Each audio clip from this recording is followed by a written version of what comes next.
Before the break, we had the chance to hear from Professor Bob Gregory on the Australian experience of making change to lone parent benefit eligibility. We're going to drill down a bit deeper into the comparisons between Australia and New Zealand, and as well we will be asking more questions about where New Zealand sits in comparison to Australia and other OECD countries. Now, the man who will be addressing those topics is Peter Whiteford, a professor at the Social Policy Research Centre at the University of New South Wales, Sydney. Peter previously worked as a principal administrator in the Social Policy Division of the Organisation for Economic Cooperation and Development, the OECD, in Paris, in addition to earlier periods at the SPRC. He's worked at the Social Policy Research Unit at the University of York in the United Kingdom, as well as being a consultant to the Australian Social Security Review and for the Australian Government Department of Social Security. Peter Whiteford's research has concentrated on international comparisons of systems of social protection and comparisons of poverty and income distribution, and his areas of interest include child poverty and family policy. In July 2008, he was appointed by the Australian Government to the Reference Group for the Review of the Australian Pension System. He has published extensively on various aspects of the Australian system of income support. It is indeed a great pleasure to have him with us here this morning. Please welcome Professor Peter Whiteford.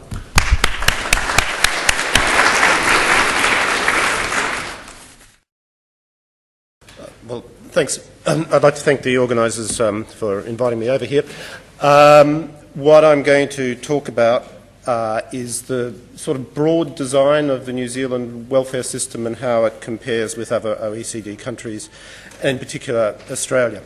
Some of what I've got to say has already been said by Monica Kaiser, so I'll go over that relatively quickly.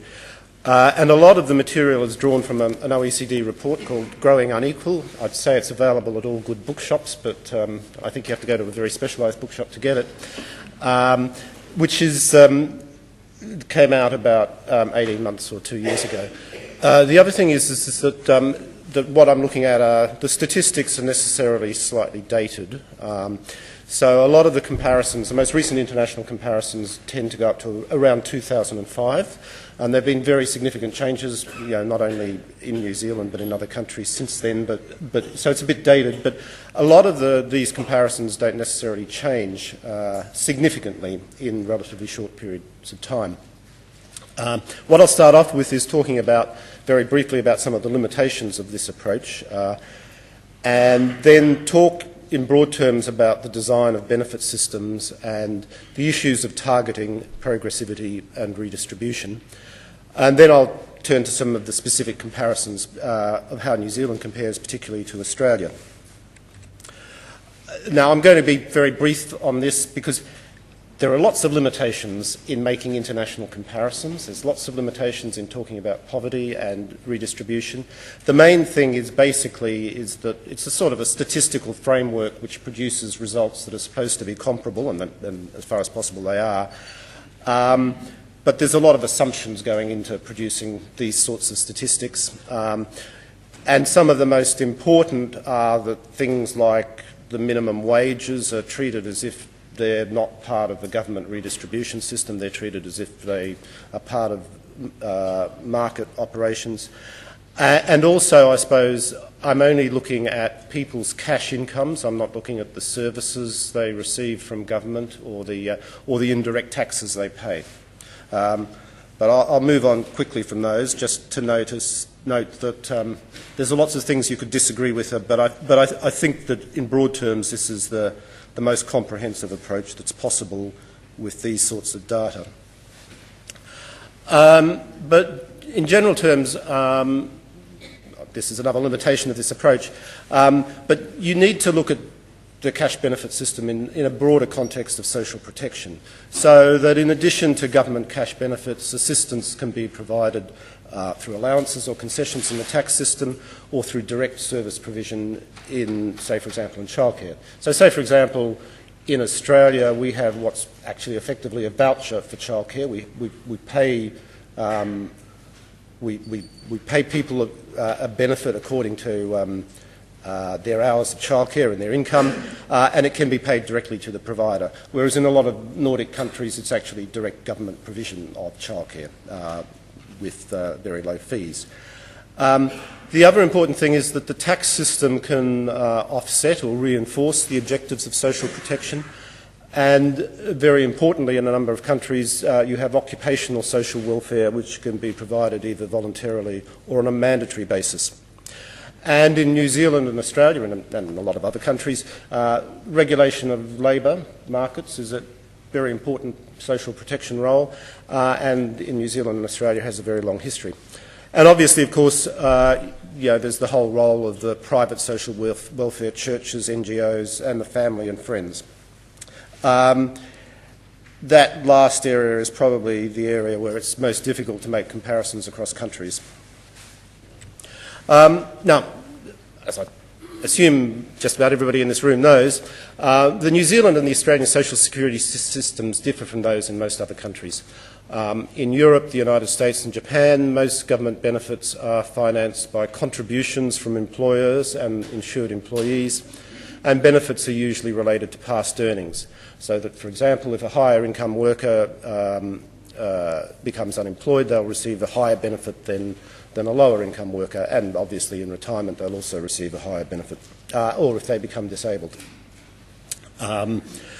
Whereas in contrast, in Australia and New Zealand, most government benefits are flat rate entitlements.